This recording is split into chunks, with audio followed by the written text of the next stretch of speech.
Bueno, finalmente les presento a mi preciado amigo y colega, el doctor Óscar Barón Puentes, actual presidente de la Asociación Colombiana de Neumología Pediátrica, quien es profesor de la Universidad de Rosario y la Universidad de La Sabana, además coordinador de la Clínica de Hipertensión Pulmonar de la Fundación Neumológica Colombiana, y nos va a disertar sobre hipertensión pulmonar en pediatría, una enfermedad de baja prevalencia y alto impacto. Bienvenido, doctor Barón. Tiene el auditorio a disposición. Hola, estimados colegas, amigos de la Asociación Colombiana de Pediatría. Es un honor estar aquí con ustedes compartiendo una charla sobre un tema que se considera una enfermedad de baja prevalencia, pero consideramos que es de alto impacto. Doy las gracias a los organizadores del Congreso por la invitación. Estoy muy satisfecho con el programa que han diseñado y espero que sea de su interés lo que les voy a comentar. Los objetivos generales son sensibilizarlos a ustedes sobre un adecuado índice de sospecha e identificación de los niños que podrían tener hipertensión pulmonar, mostrar la importancia de una clasificación adecuada de los pacientes con hipertensión pulmonar según severidad, o sea, la clase funcional, y la causa, o sea, el grupo etiológico.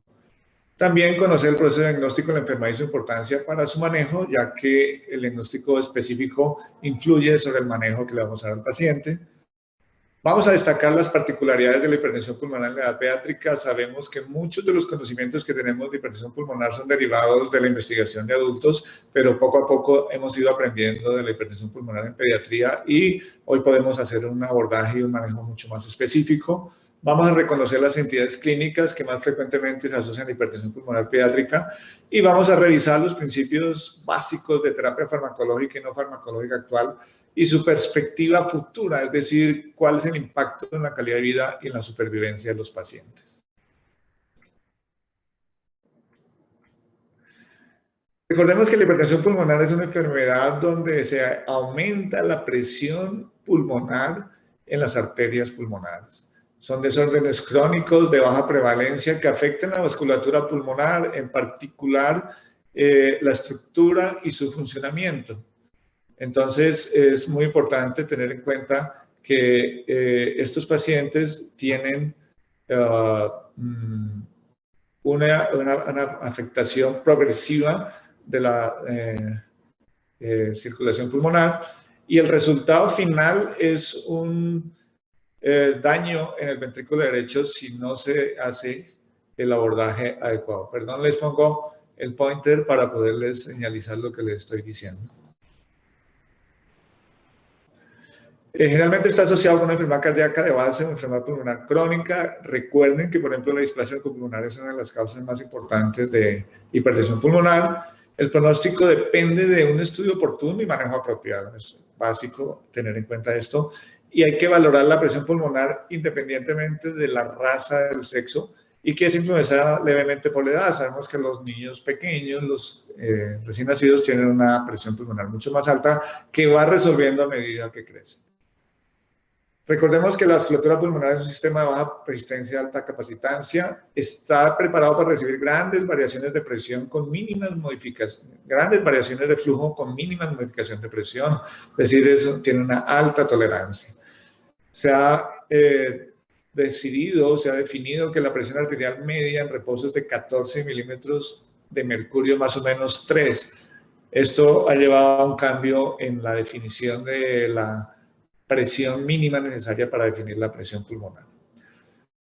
Recordemos en la fisiopatología de la hipertensión pulmonar que hay un equilibrio del tono vascular entre dos sistemas, uno que dilata y otro que vasoconstriñe, y que también hay factores mitogénicos y antimitogénicos que se balancean en estos pacientes. Recordemos que los mediadores involucrados son los prostanoides, el óxido nítrico, la endotelina y el factor activador plaquetario.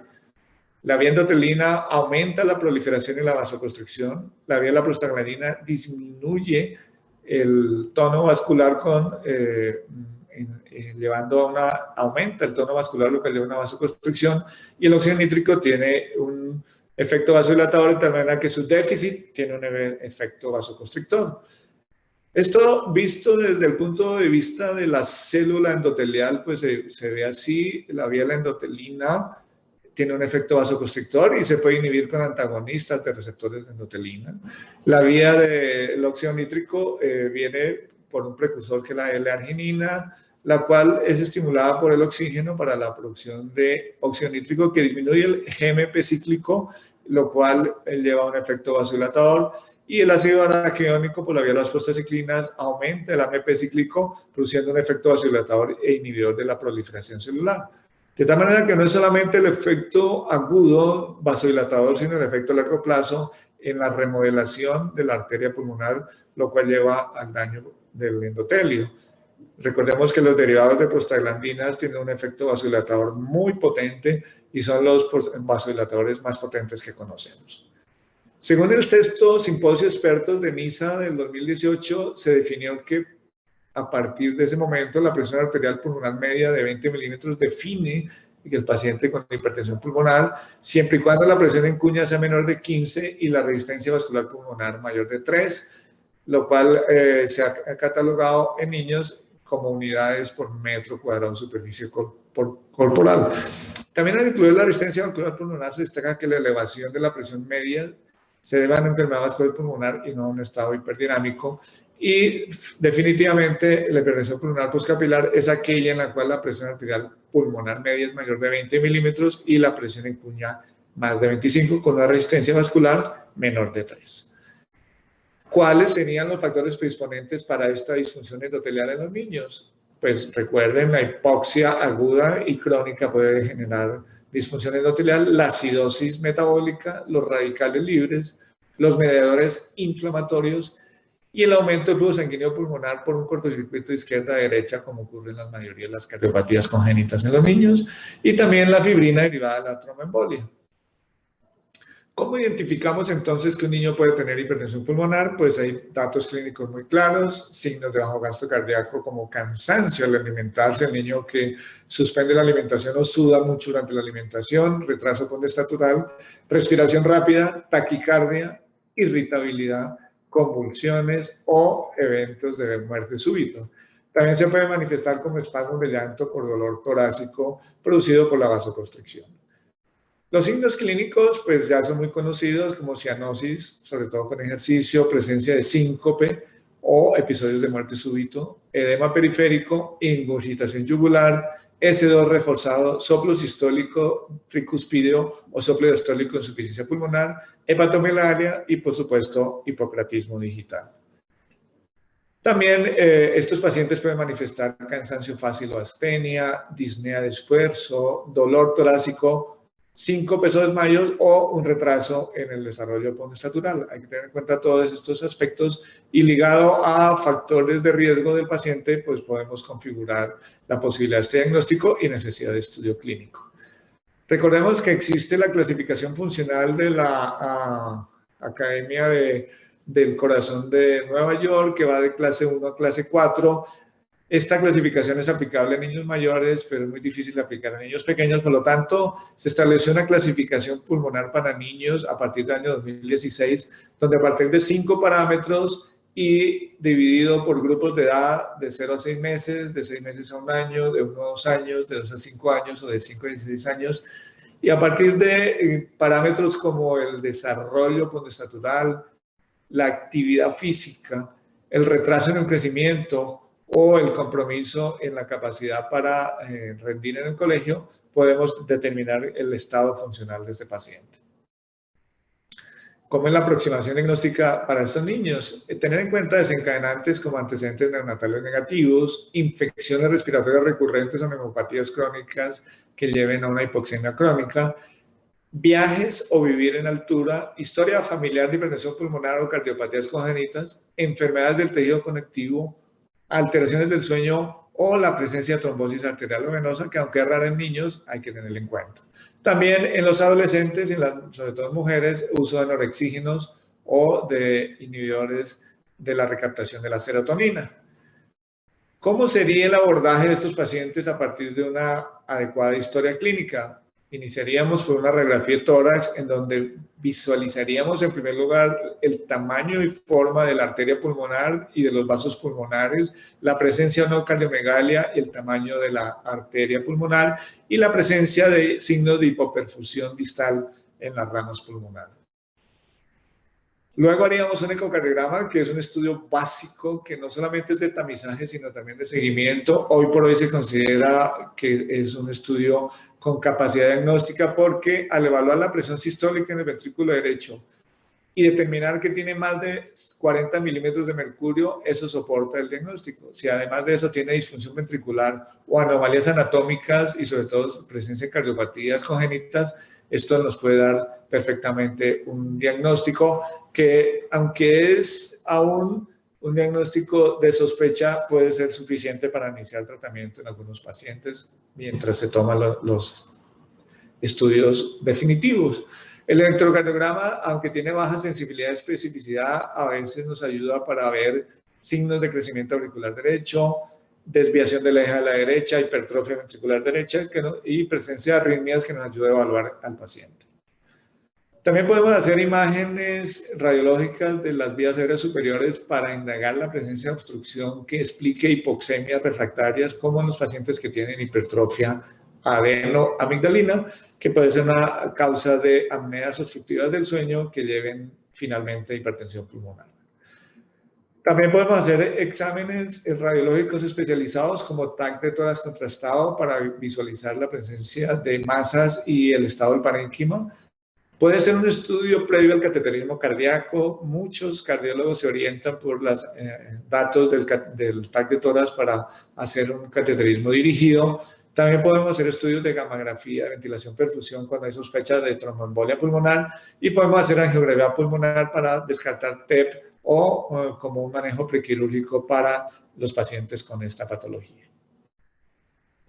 Y finalmente tenemos que hacer definitivamente un cateterismo cardíaco izquierdo y derecho con test de vasorreactividad. ¿Qué queremos hacer ahí? Evaluar con la respuesta del lecho vascular pulmonar a estímulos como el óxido nítrico, las prostaglandinas, la adenosina, la hiperoxia o el milrinone. Hoy por hoy, el óxido nítrico es el estándar para hacer un diagnóstico de reactividad. De tal manera que si un paciente tiene reactividad a estos vasodilatadores, indica una respuesta positiva que podría significar que va a responder a tratamientos específicos como inhibidores de la ECA. También es importante para guiar la terapia y saber la respuesta, pero es importante tener en cuenta que solamente debe ser realizado en instituciones especializadas, ya que es un estudio que puede tener algunos riesgos, sobre todo en el paciente pequeño o en el paciente con cardiopatías congénitas o enfermedades importantes. Otro estudio que hacemos habitualmente, y esto es lo que hacemos en nuestra Fundación Neumológica Colombiana para evaluar el estado funcional del paciente, es una caminata de 6 minutos. Ponemos al paciente a dar vueltas alrededor de estos conos que están distanciados 29 metros y se cuantifica la distancia recorrida en esos 6 minutos, el grado de disnea y la presencia o no de hipoxia.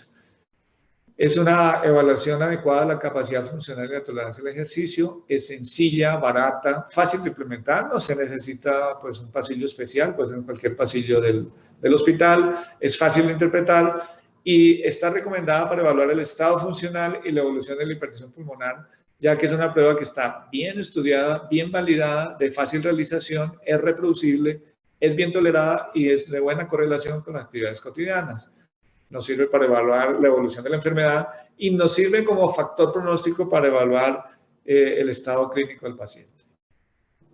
También hacemos pruebas de sangre inmunológicas para ver el estado de tipo hematológico, el perfil lipídico, la hemostasia. Si sospechamos enfermedades reumatológicas las hacemos, medimos función hepática y pruebas tiroideas si es necesario y vamos a valorar el tejido conectivo y en algunos casos cuando hay sospecha de VIH es importante descartar esta posibilidad.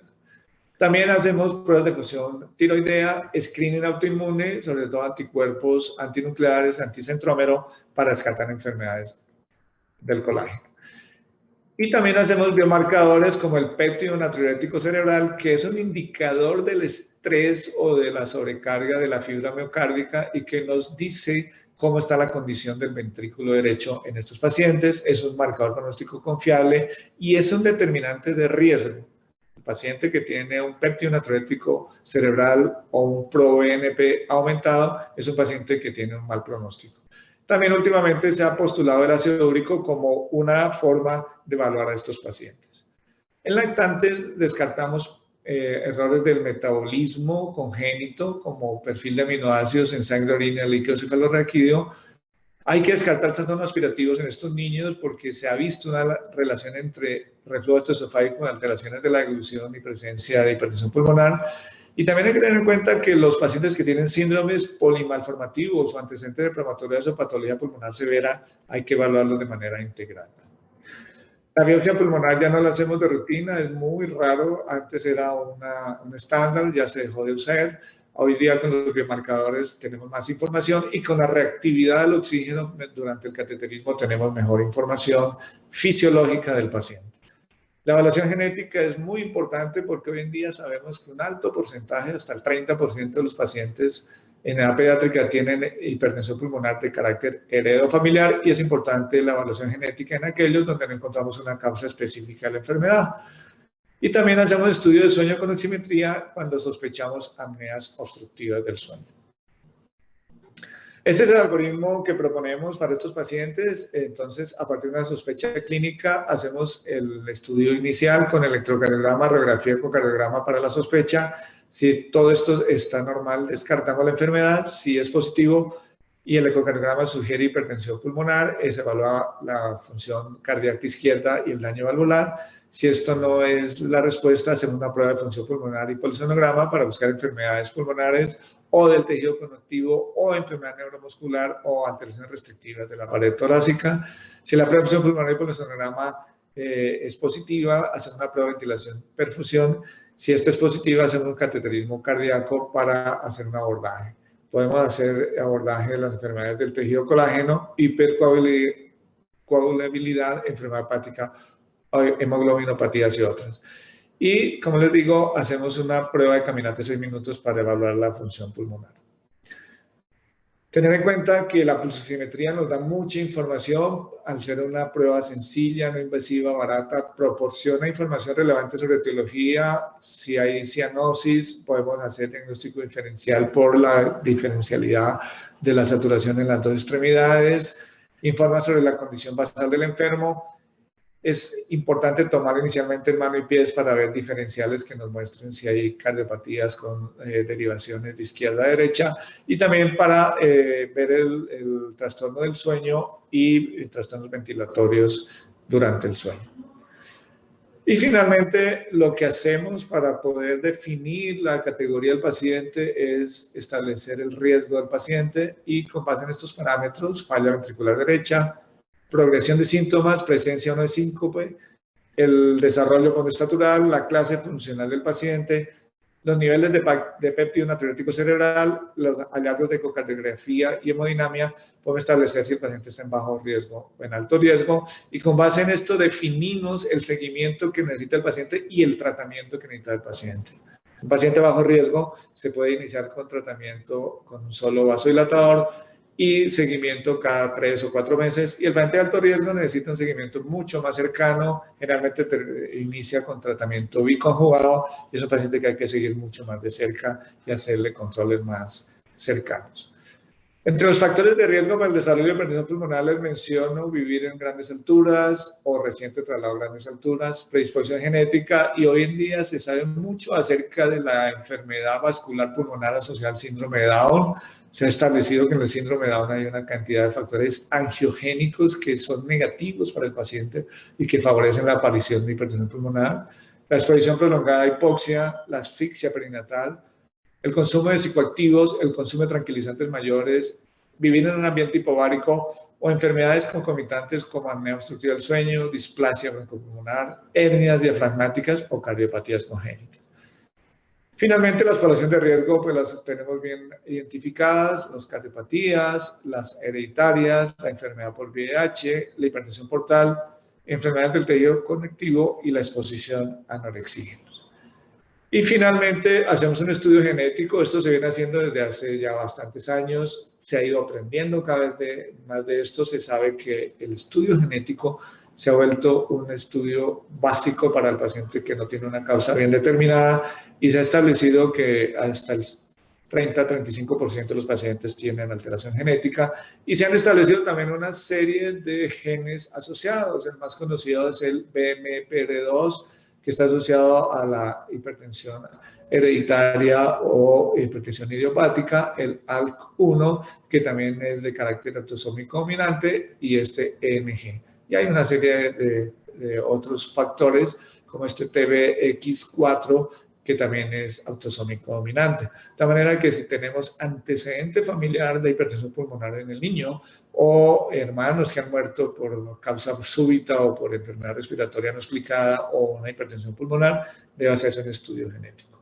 Pero en últimas, una cosa que se ha establecido con base en los registros que se han hecho de los pacientes con hipertensión pulmonar, y esto es algo que se ha hecho en un registro asociado entre España y Latinoamérica, que se llama el REIPED, se estableció que la enfermedad es generalmente multifactorial, que hay múltiples patologías que alteran el crecimiento del pulmón, que hay anomalías del desarrollo pulmonar como la hipoplasia pulmonar que pueden generar hipertensión pulmonar, y que también hay una serie de síndromes cromosómicos o genéticos asociados a la hipertensión pulmonar que hay que tener en cuenta. Hoy por hoy la enfermedad se clasifica en diferentes categorías, se ha ido revisando desde hace unos 20 años, se han ido reuniendo expertos en hipertensión pulmonar cada 3-4 años para revisar la clasificación. La última es la clasificación de NISA de 2018, un simposio mundial realizado allí, donde se establecieron 5 categorías de hipertensión pulmonar. La primera es la que abarca las idiopáticas, las hereditarias, las de drogas o toxinas asociadas a enfermedades de tejido conectivo, el VIH, la portal, los shunts sistémico-pulmonares, la esquistosomiasis, que es rara en nuestro medio, las anemias hemolíticas y otra, y pone la clasificación 1.5, que es la hipertensión pulmonar persistente recién nacido, como una categoría especial que merece un estudio y un abordaje muy importante por nosotros. Y también las asociadas a compromiso venoso capilar significativo, como la veno-oclusiva o la hemangiomatosis capilar. El grupo 2 es la hipertensión pulmonar debido a enfermedad cardíaca izquierda, muy rara en niños, sobre todo las disfunciones sistólicas y diastólicas en la enfermedad valvular. Y el grupo 3, que es una muy importante para nosotros, que es la hipertensión pulmonar debido a enfermedad pulmonar o hipoxia, donde está el EPOC, las del intersticio, enfermedades pulmonares con patrón mixto obstructivo y restrictivo, las respiratorias asociadas con el sueño, la exposición crónica a la altura o anomalías del desarrollo pulmonar. El grupo 4 también es raro en pediatría, que es el tromboembolismo pulmonar crónico. Y el grupo 5 es un grupo mixto, donde están los hemolíticos, sistémicos, metabólicas, otras cardiopatías complejas o enfermedades como tumores, falla renal, etc. Cuando miramos la prevalencia de la enfermedad por grupos, vemos que en niños, que está en amarillo, pues las que predominan son las del grupo 1, asociadas sobre todo a las cardiopatías congénitas y las familiares, y la del recién nacido, y la del grupo 3, con el 44%, que están las enfermedades pulmonares obstructivas, la hipoxia y las enfermedades del desarrollo pulmonar, siendo las otras bastante menos frecuentes, como las del corazón izquierdo, muy raras las obstructivas pulmonares por émbolos y muy raras también las de otros mecanismos. Y también se ha encontrado una correlación definitivamente entre la clasificación de las enfermedades en los grupos y en qué momento de la fisiopatología de la enfermedad está derivada. Entonces, el grupo 1 altera más que todo la circulación arteriopulmonar, el grupo 4 está hacia el corazón derecho, el grupo 2 hacia la circulación venosa pulmonar y así sucesivamente. Esta clasificación, que también ustedes encontrarán a veces en los textos, pues fue un intento de clasificar a los niños con grupo aparte. Fue un buen intento para tratar de establecer una correlación entre las enfermedades propias del niño y la hipertensión pulmonar, pero finalmente hubo un consenso en que es mejor utilizar la clasificación global de adultos para los niños por una razón básica, y es que si uno clasifica al niño dentro de la clasificación que le corresponde en adulto y este niño evoluciona a la edad adulta, pues va a seguir con la clasificación que le corresponde y no hay que reclasificarlo cuando alcance la edad adulta. De tal manera que es mejor utilizar la clasificación general. En cuanto a la etiología por grupos de edad, pues recuerden que en el periodo neonatal predomina la persistente del recién nacido y algunas cardiopatías congénitas. En lactante ya aparecen las idiopáticas, las secundarias a metabolopatías, displasia bronco-pulmonar, las malformaciones y las cardiopatías congénitas. Y en edad escolar las idiopáticas, las asociadas a SAOS, fibrosis quística o malformaciones de la caja torácica o neumopatías intersticiales, algunas cardiopatías congénitas y las asociadas a hepatopatías y a tóxicos. ¿Cómo se trata en la actualidad la hipertensión pulmonar? Pues ha habido grandes avances en esto porque cada vez entendemos más la enfermedad y hay nuevos recursos terapéuticos y cada vez hay más estudios que nos permiten abordar estos pacientes. Sin embargo, tenemos que mantener las medidas generales como la administración apropiada de oxígeno, la prevención de las infecciones, la actividad física, tolerancia, evitar grandes alturas o ir a grandes alturas con precaución o los viajes donde hay sometimiento a hipoxemia o mantener niveles de hemoglobina en sangre adecuados para mejorar el transporte del oxígeno. Siguen siendo útiles los diuréticos, sobre todo en la fase aguda de la enfermedad para tratar la descompensación derecha. Los anticoagulantes rara vez se utilizan solo en falla derecha y el grado de recomendación para esto es relativamente débil. Y siguen siendo útiles los bloqueadores de canales de calcio como nifedipino, diltiazem, amlodipino, porque son útiles en los pacientes que tienen una respuesta favorable a la vasodilatación. Pero finalmente son los medicamentos que tienen un efecto vasodilatador directo sobre la célula endotelial los que están predominando hoy en el tratamiento. Entonces, para tratar la vía del óxido nítrico, tenemos sildenafil y tadalafil, que son inhibidores de la PDE5, y también un estimulante de la guanilato ciclasa como el Rosiquat. Para tratar la vía de la prostaciclina tenemos el epoprostenol, treprostinil, ilopros y Celexipac. Y para tratar la vía de la endotelina tenemos macitentan y bosentan y también ambrisentan.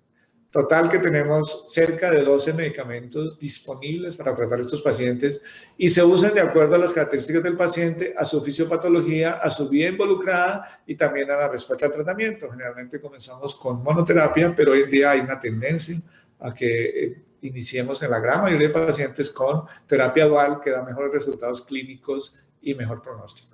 Estas son las dosis. Quienes estén interesados en esta literatura, yo se las puedo facilitar. Al final les ofrezco mi correo electrónico para que me escriban y les puedo enviar literatura sobre los datos que ustedes necesitan. ¿Cómo es el algoritmo de manejo farmacológico de la hipertensión pulmonar en niños? Pues siempre hay que referir a expertos, considerar inicialmente los diuréticos, el oxígeno y los beta bloqueadores.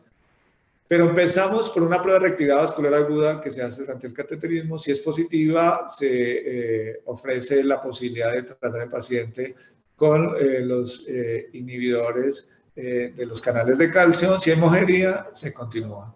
Si no hay mejoría, pasamos a la siguiente categoría. Si la prueba de reactividad es negativa y el paciente es de bajo riesgo, acuérdense que habíamos categorizado al paciente en dos grupos, bajo riesgo, alto riesgo. Este paciente se puede iniciar con un inhibidor de la prostaglandina o con un medicamento como el bosentan. Si el paciente no responde, consideramos la terapia combinada, asociamos epoprostenol o treprostinil. Y si el paciente aún así no mejora, hoy en día existen los recursos quirúrgicos como atrioseptostomía o cirugía POTS, que son terapias ya de último nivel como terapia puente antes del trasplante pulmonar. La gran mayoría de nuestros pacientes están tratados con estos medicamentos básicos, sildenafil, bosentan, sildenafil, macitentan, macitentan, tadalafil, pero algunos pocos pacientes han necesitado vasodilatadores por la vía de la prostaglandina. Tenemos algunos pacientes con ilopros y algunos pacientes con epoprostenol. Un mensaje importante es enfocar correctamente a estos pacientes y todo se desprende de un diagnóstico temprano, una valoración del riesgo para establecer cómo vamos a seguir ese paciente y casi siempre los pacientes requieren terapia combinada para tener una mejoría clínica mucho más significativa, lo cual nos permite anticiparnos a la progresión de la enfermedad. Hoy en día tenemos claro que un diagnóstico de hipertensión pulmonar implica un seguimiento y un tratamiento por un grupo interdisciplinario especializado para hacerle un tratamiento adecuado al paciente.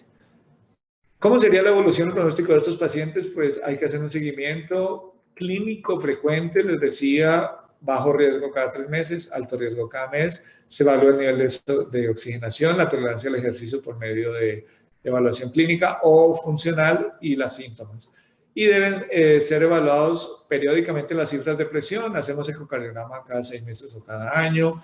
Y la frecuencia dependerá de la evolución clínica y de la severidad del tratamiento. Y rara vez hacemos pruebas invasivas agresivas como cateterismos, aunque en casos seleccionados donde la evolución clínica es tórpida, donde no tenemos un diagnóstico bien claro, donde el paciente no evoluciona como esperamos, puede ser necesario repetir el cateterismo. El tratamiento con terapias específicas han mostrado una mejor sobrevida. Las tasas de sobrevida son altas, sobre todo en los hipertensos secundarios, no así en los primarios, siendo la terapia combinada más efectiva para estos últimos. Y los niños con hipertensión pulmonar posoperatorio y cardiopatías congénitas no previamente diagnosticadas pueden tener pobre pronóstico, siendo crucial su diagnóstico temprano. Y ahí el mensaje es: diagnostiquemos cardiopatías a tiempo, sobre todo las de alto flujo, las de alta presión, las CIVs, los ductos arteriosos, las transposiciones de grandes vasos, porque estos pacientes, si se diagnostican tardíamente, evolucionan mal. Esta es la supervivencia a largo plazo en estos pacientes y los días de seguimiento. Esta es la supervivencia entre clases funcionales. Vemos que dependiendo de la clase funcional del paciente, pues la supervivencia baja, y depende de la terapia combinada puede cambiar. La terapia combinada puede tener una mejor supervivencia. ¿Se puede prevenir la hipertensión pulmonar? Pues sí, previniendo factores perinatales como la asfixia, detectando tempranamente las cardiopatías y tratándolas correctamente, evitando el consumo indiscriminado de anorexígenos en los adolescentes, prevenir enfermedades que relacionan con la apnea obstructiva del sueño y detectar y tratar adecuadamente la hipertensión pulmonar para evitar el daño vascular pulmonar irreversible.